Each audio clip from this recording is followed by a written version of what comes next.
Hello बच्चों, let's read the question. Present question is based on two statements which are assertion and reason. Assertion says mass is a measure of inertia of the body in linear motion, and the reason says greater the mass, greater is the force required to change its state of rest or of uniform motion. सो बच्चों, इस question से related information हमें मिलती है 11th NCERT part 1 page number 90 पर in Newton's first law of motion. So यहाँ assertion में हमें बताया हुआ है इनर्शिया वर्ड. अगर अब हम Newton's first law of motion को रेफर करें तो इनर्शिया किसी भी ऑब्जेक्ट का रेजिस्टेंस है, किसी भी मैटर ऑब्जेक्ट का रेजिस्टेंस है. सो अगर हम इसकी स्टेट को चेंज करना चाहते हैं, टू चेंज इट्स स्टेट, अब स्टेट दो टाइप की हो सकती है. वन में be state of rest, it means the object is at the rest condition, moving नहीं है. और सेकेंड, ऑब्जेक्ट यूनिफॉर्म स्पीड से मूव कर रहा हूँ, so that will be the state of uniform motion.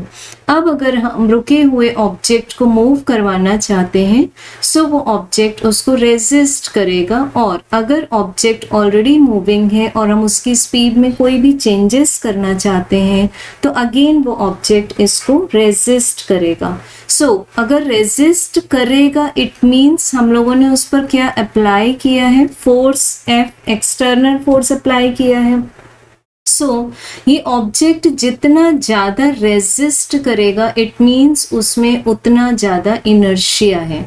Actually inertia is derived from the word inert, कि वो external force से रिएक्ट करना नहीं चाहता. सो इनर्शिया बेसिकली डिपेंड करता है according to Newton's first law of motion, it depends on mass. तो यहाँ पर मेन पैरामीटर आ जाएगा हमारे पास में मास.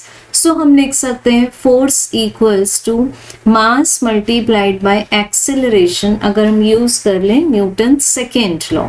अब एक्सेलरेशन को हम लिख सकते हैं the rate of change of the velocity of the body.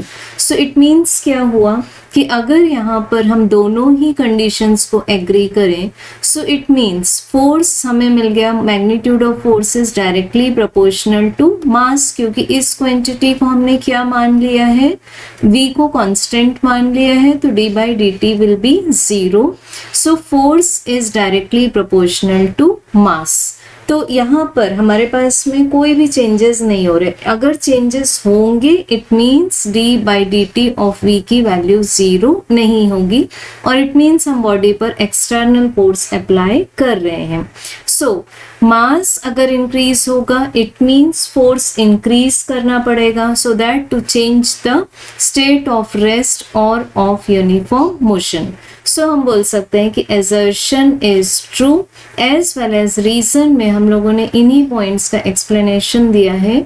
So reason is also true and it explains assertion. So correct answer is option number 1. Thank you.